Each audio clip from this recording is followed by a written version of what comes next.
This is a video that explains the how frame layout and centering can be done, and it's really about placement of controls and placement of the frame on the screen.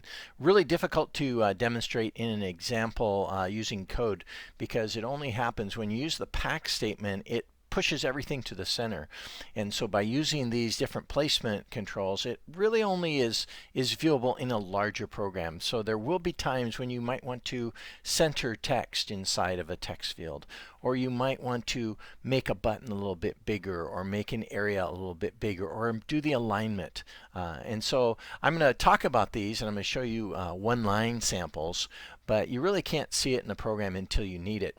As you go through class 3, you will see opportunities that you'll need to set things up. So let's go ahead and look at the different frames. Okay, so here's the all the different ones that we're going to talk about. I just want to run through them real quick. Once again, go to each page and see how each one is set up. Also, this is all straight from the class number 3 text. It just has my explanations on it. But we're going to grid X and grid Y. We already know how to do that, and we know that in grid bag layout, it's set up like a spreadsheet where you have rows and columns.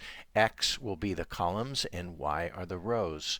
And so if I go across and I say grid X equals 2, that means I'm going to the third column because it's 0, 1, 2.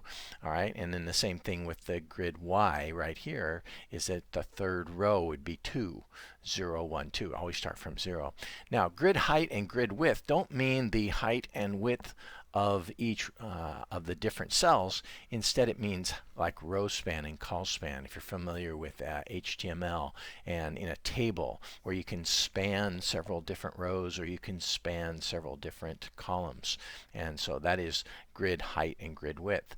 The fill allows me to determine how much of an area I want to fill, because controls might be a certain size and the grid might be bigger. So you might have a rather large item in the column right above and then a smaller item. If you want to spread that text out, you can use fill. The iPad is the X and the Y is the padding inside. So think of the area inside the grid and it's outside the border of the control. So I might want to add a little bit of spacing between my text and the edge of an area, and so that's that padding. All right, anchor allows me to center something or move it to the left or the right or the upper left or the lower right.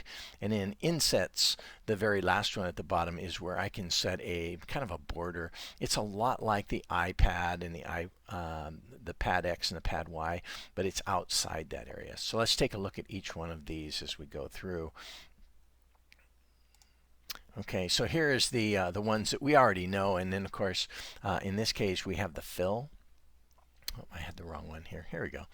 Okay, these are the ones, the grid X and the grid Y, and in here you can see the grid height and the grid width. So if I have a grid height of 2, that means I'm going to cover 2 different rows if I had something large. Now, if you only have one sample, you can't demonstrate this, so you have to have more information. You would have to have information up here in the in the different, say, column 0 and 1, 2, 3, 4 before you'd be able to see this. But anyway, grid height and grid width allow you to set how far it spans over the rows and columns. Okay, the next one is a fill, and basically we can fill things horizontally so it stretches it to the full width, or we can stretch it to the full height, or we can stretch it both. So it's a pretty simple one to do. We'd use something like mygrid.fill, and in grid bag constraints, horizontal. And here's a sample where you're stretching that control all the way across, and of course the control is centered. All right, these are a bunch of different ones that we could also do. I mean, we have the one that was center, all right, but we could also have north, northeast, and it's directional. So just think of, here's my my rectangle, all right, and then I'm going to place the control, for example, up in the northwest corner. Okay, so the northwest corner is the upper left corner. Here's the spacing around the control, and that's called the insets. And so you can see here I have 10, 20, 10, and 30. All right, and you have to remember that it starts at the top and goes counterclockwise. So it's the top is 10, the left is 20, the bottom is 10, and the right is 30. So you can't see it real well, but notice that this side here on the left, okay, is a little bit smaller than what I have on the right. All right, and the top and the bottom, although it doesn't show in this graphic very well, they should be the same because they are both 10. Here is set bounds, and with set bounds, this is a little bit different because now we're talking about the whole frame. How can I place the frame? So when it opens up, you'll notice it's always been opening up in the very top left corner of the screen. Well, it doesn't have to. You can set the left edge, the left margins, like how far from the left and how far down from the top it should start. And then you can set the width and the height, and of course that would override your set size. So we'll show you on the next page here, there's going to be a little more elaborate way of doing it to center it. Okay, and so let's take a look at the next one.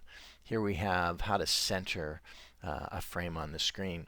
All right, and we have to use this thing called the toolkit.get default toolkit, and then get the screen size. So it's kind of long, but that will allow us to get the dimension of the user's screen. So now once I know the width of the person's screen and the height of the person's screen, I can center the frame right in the middle of it. But I first have to get that screen size. All right, after I have that screen size, then what I can do is I can set the left margin. And this is the old-fashioned way of centering, like on typewriters way long time ago, where you would take the width of the frame that you have, and you would subtract that from the total width of the page, and then you take half of that, so half goes on the left and half goes on the right, and therefore it would be centered on the screen. You do the same thing with the top and the bottom by finding the the height of the frame and the height of the screen, and then multiplying it by half, and you put half at the top and half at the bottom. All right, and so here's the sample code to make that happen, and it's kind of a long line, and typically you're going to put this right above the pack statement, so like down at the bottom of your constructor. All right, the first thing you need to do is get the screen size, and screen size is called a dimension object. So I have a dimension object screen size, and I say toolkit.get default toolkit, and then .get screen size. So now screen size knows how big the user's screen is. So if I'm using a 35-inch screen or if I'm using a little tiny cell phone, okay, either way it's going to know how wide and how tall the screen might be.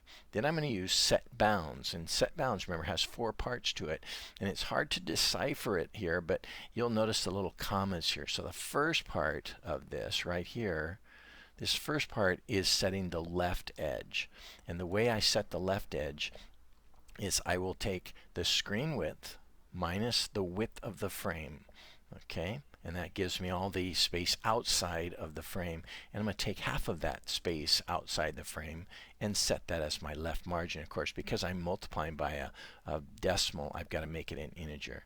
That sets the left. The same thing with the top. I take the height minus the height of the frame, multiply it by half, so half's on the top, half's on the bottom, change it to an integer. Now I have the top margin, and then I'll just grab whatever the width of the frame is and whatever the height, and there I've set my bounds. Okay, so anyway, that should set you up. Look at the sample in the book, apply that. You'll see this particular code on every single program we do from now on. So you can get used to just adding it down at the bottom right above the pack statement.